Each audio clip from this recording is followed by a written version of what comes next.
ദൈവനാമത്തിന് മഹത്വം ഉണ്ടാകുമാറാകട്ടെ.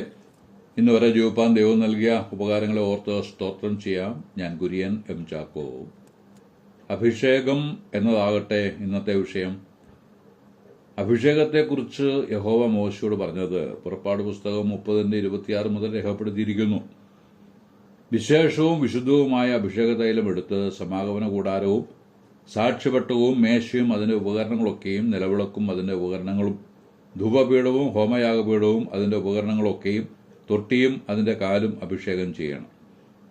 സംഖ്യാപുസ്തകം 7:1 വായിക്കുന്നത്, മോശെ തിരുനിവാസം നിവൃത്തി കഴിഞ്ഞിട്ട് അതും അതിന്റെ ഉപകരണങ്ങളൊക്കെയും അഭിഷേകം ചെയ്ത് ശുദ്ധീകരിക്കുകയും യാഗപീഠത്തെയും അതിന്റെ സകല പാത്രങ്ങളെയും അഭിഷേകം കഴിച്ച് ശുദ്ധീകരിക്കുകയും ചെയ്തു എന്നാണ്.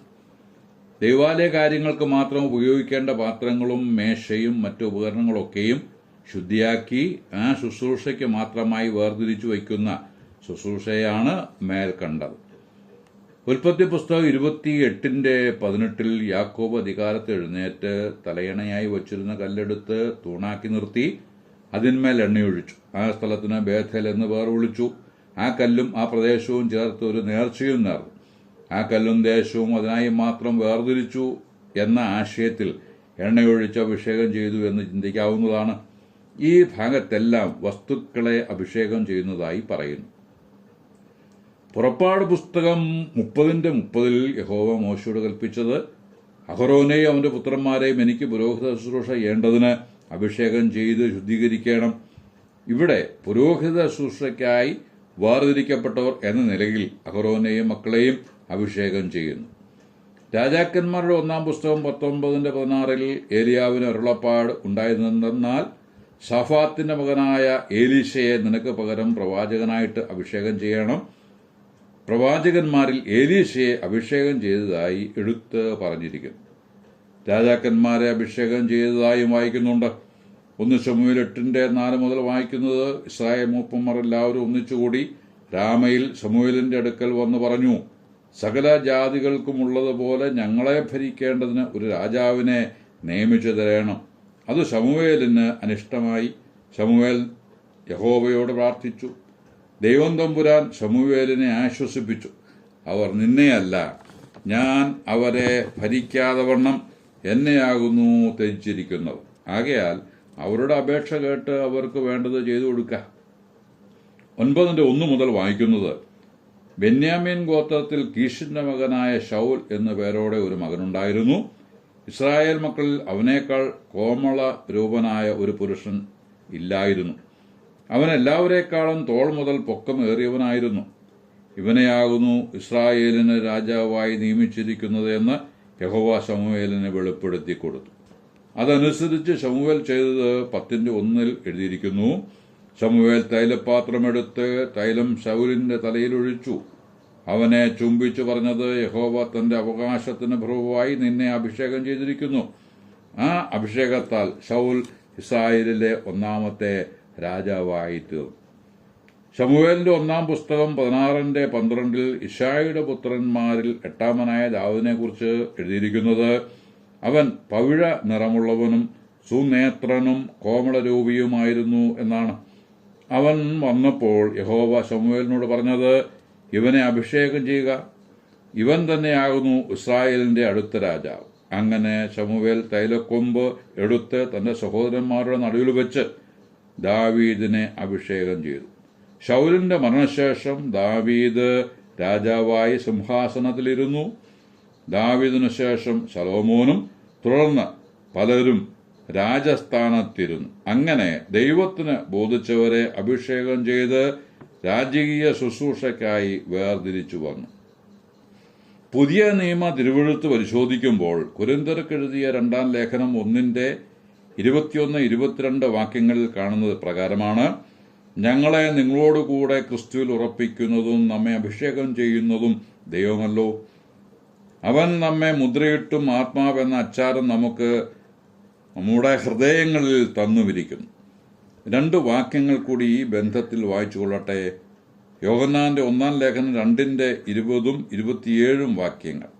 20 നിങ്ങളോ പരിശുദ്ധനാൽ അഭിഷേകം പ്രാപിച്ച് സകലവും അറിയുന്നുവെന്നും 27 അവനാൽ പ്രാപിച്ച അഭിഷേകം നിങ്ങൾ വസിക്കുന്നു, ആരും നിങ്ങളെ ഉപദേശിപ്പാൻ ആവശ്യമില്ല. അവന്റെ അഭിഷേകം തന്നെ നിങ്ങൾക്ക് സകലവും ഉപദേശിച്ചു തരും എന്നും വായിക്കുന്നു. മേൽപ്പറഞ്ഞ വാക്യങ്ങളിലെ ആശയം ഒന്നുകൂടി വ്യക്തമാകത്തക്ക നിലയിൽ സങ്കീർത്തനം 133 2 വാക്യം കൂടി വായിക്കേണ്ടതുണ്ട്. അതിപ്രകാരമാണ്: സഹോദരന്മാർ ഒത്തൊരുമിച്ച് വസിച്ചാൽ ഉള്ള മനോഹരമായ അനുഭവം അഹ്റോന്റെ തലയിൽ ഒഴിച്ച വിശേഷ തൈലത്തെ പോലെയാണ്. ആ തൈലം തലയിൽ നിന്ന് വറ്റി ഉണങ്ങുന്നില്ല. അത് തലയിൽ നിന്ന് താടിയിലേക്കും അവിടെ നിന്ന് ഒഴുകി വസ്ത്രത്തിലേക്കും വസ്ത്രത്തിന്റെ വിളുമ്പിലേക്കും ഒഴുകുന്നു. വിശേഷ തൈല നിർമ്മിതിക്ക് ഉപയോഗിക്കുന്ന വസ്തുക്കൾ അളവിലും ഗുണത്തിലും നിറത്തിലും സ്വഭാവത്തിലും ഒക്കെ വ്യത്യസ്തമായിരുന്നുവെങ്കിലും എല്ലാം ഒന്നിച്ചു ചേരുമ്പോൾ പരിമള വിശേഷ തൈലമായി മാറുന്നു. ദൈവസഭയിലെ അംഗങ്ങളുടെ ചിത്രമാണിത്.